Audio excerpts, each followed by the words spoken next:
Hello lovely people, welcome back to my channel. I'm Adibimpe from Style by Binta, and today in this video tutorial I'm going to be showing you the concluding part of this simple top with a center cutout or a keyhole cutout in the center. It's going to be as beautiful as what you can see in the video, and let's go right into the tutorial. So I'm going to be working with the basic bodice pattern together with the sleeve that I had earlier drafted out in my part 1 of this video, and it's going to be linked up here so as for you to check it out and understand where we are coming from. A very detailed explanation on how to draft a pattern for a stretchy fabric is in the part 1, and also how to understand and work with a stretchy fabric has been explained in detail in part 1. So I highly recommend you go check it out before you continue here. And if you are only interested in how it is stitched, you can continue from. So specifically this part 2 is going to be all about the stitching. So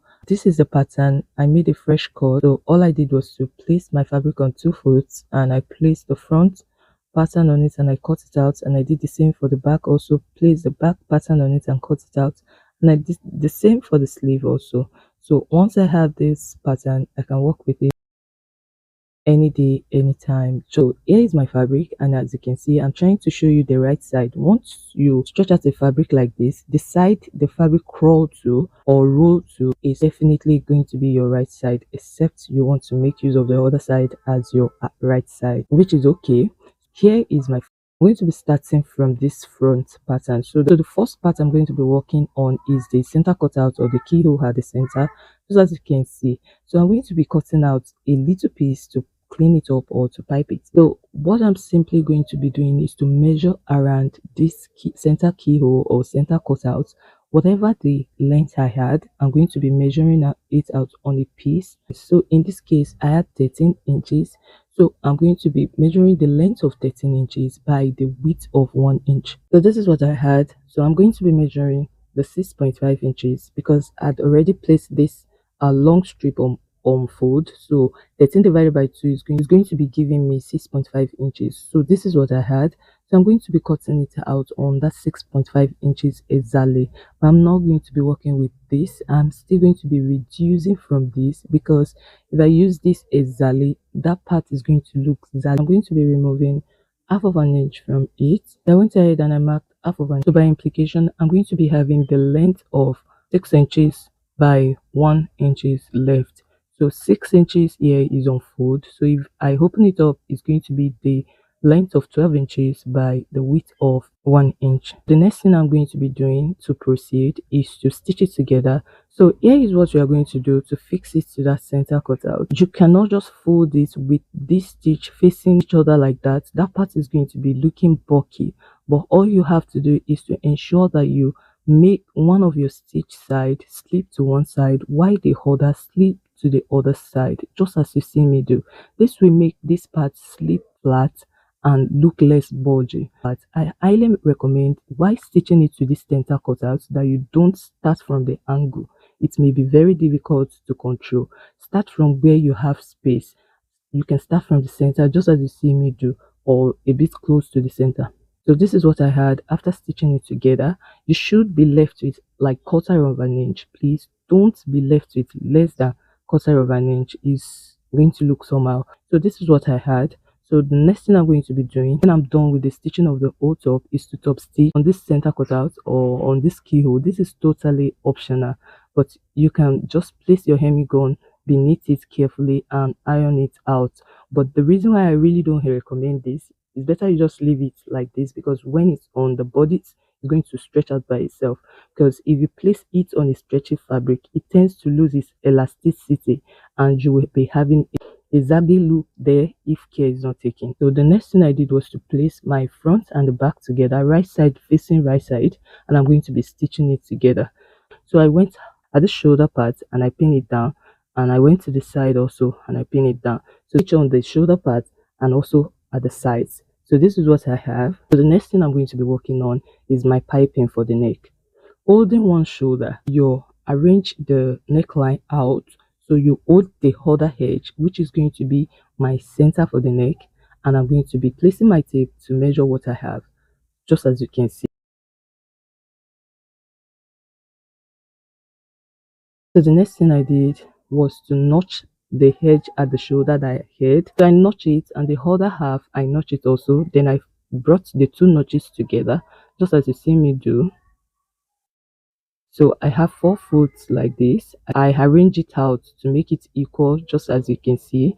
Then I'm going to be notching that part also, which is going to mean I have 4 equal parts. So this is important, especially for beginners. If you want to get your piping evenly distributed, fabric is not going to be too much at one side while the other side is like struggling to have enough fabric. I hope you get what I mean. So the next thing I'm going to be doing after notching in 4 places is to cut out what I'm going to be using to pipe it. So for the piping, you can use the width of 1.5 inches, you can use the width of 2 inches. So remember, what I cut out, what I measured from the neck on fold was 10 inches. So this is what I have.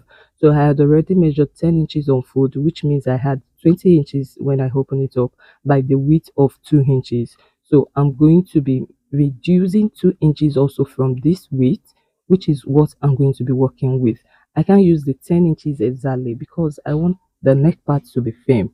This is the part that is going to give fitting to your neckline.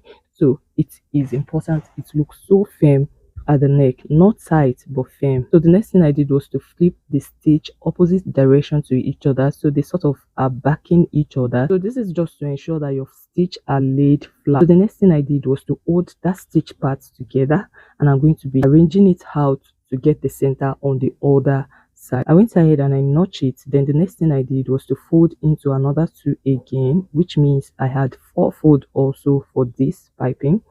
So I'm also going to be arranging it out to make it equal. So I'm going to be notching it on the 4 folds, just as you can see.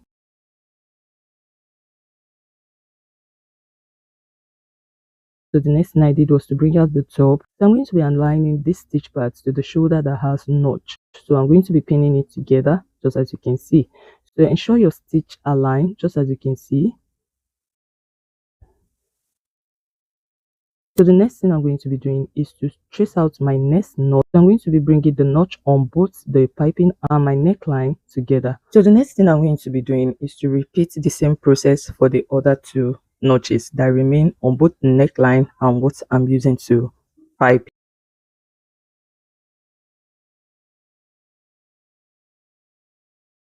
So this is what I have. So as you can see, here are the little excesses I have on the neckline that the piping is going to bring together.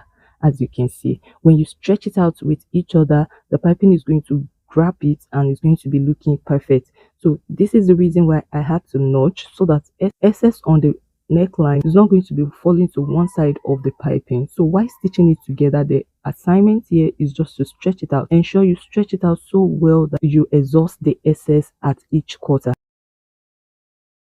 So this is what I have for my neckline. This is how it looks. So the next thing I'm going to be working on is the sleeve. So I'm going to be placing my sleeve together, right side facing right side, and I'm going to be stitching the sides. So this is what I have after stitching the sides. So the next thing I did is to measure out what I have at the edge, which is the bicep. I still maintain my 5.5 inches on fold, which means 11 inches, which was the initial measurement for the biceps. So the next thing I did was to cut a piece out, which is going to be 1.5 inches by 5.5 inches on fold. If you open it up, it's going to give 11 inches. So I can use the width of 1.5 inches. So the next thing I'm going to be doing is to reduce ½ inch from it, because I don't want it to be too tight. I just want it smart. That's why I'm not using the same measurement for it. So I went ahead and I removed ½ inch from it. So I need 2 of these because I'm working with 2 sleeves. So I placed this exactly on another piece and I cut it out, just as you can see. So the next thing I'm going to be doing is to put it together, right side facing right side also.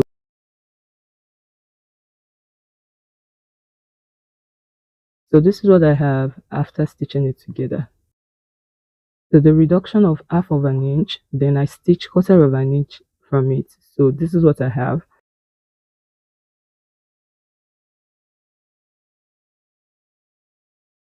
So the next thing I'm going to be doing is to fold this piping together the usual way, like they're staying opposite each other like that. I head it from that stitch part, arrange it out, and gave it a notch at the other center.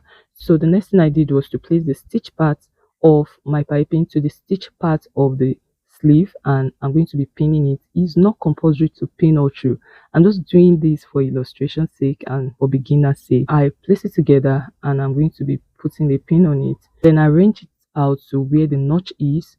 Apparently I had already notched the center of my sleeve also, so the notches are going to be aligning together.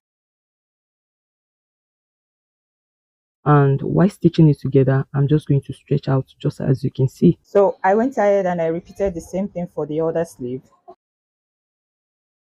This is what I had and it really came out nice. It is really good. So I prefer this option for sleeve. Another option you can do to this part is to turn it up, but you would have added that stitch allowance, fold allowance rather, to it from the cutting point.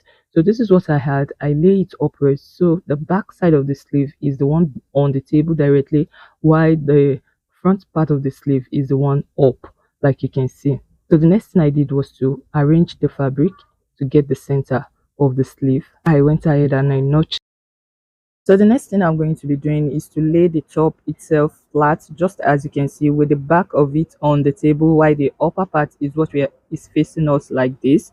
So I'm going to align the sleeve also like that. The back part of the sleeve is going to be laying on the table, while the front, the part that will go to the front, is going to be the one on top of it. So I'm just going to ensure the sleeve is in this position as well, so that my front part of the sleeve will not be going to the back. It's not going to give a perfect fitting at that armhole side. So the next thing I did was to pin it down. I ensure that the stitch part of the sleeve is going to the side part of the bodice of the top, where there is also stitch. So I pin it down, and I had already notched the center of the sleeve. So where the center of the sleeve is notched is going straight to the shoulder joining. So I went ahead and I pinned it down as well. So I went ahead and I repeated the same thing for the other sleeve. So the next thing I did was to go and stitch it round. If there is a need to stretch it out to make it fit in perfectly. This is the result I had after stitching it together. As you can see, all the side seams on both sides are in alignment.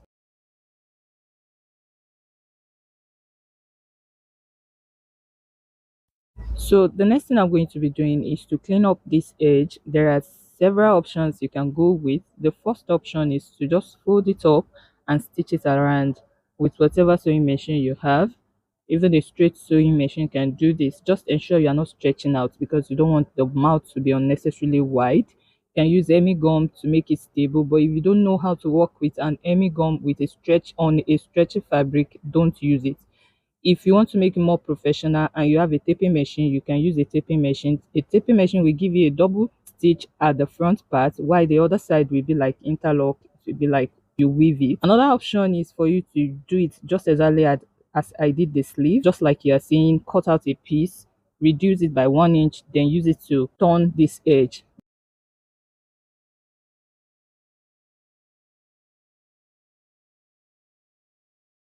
Option I'm going with is just to fold it once like this, then fold it again in such a way that I have my edge like you're seeing. Then I'm going to stitch all around, so the outside is going to look something like this.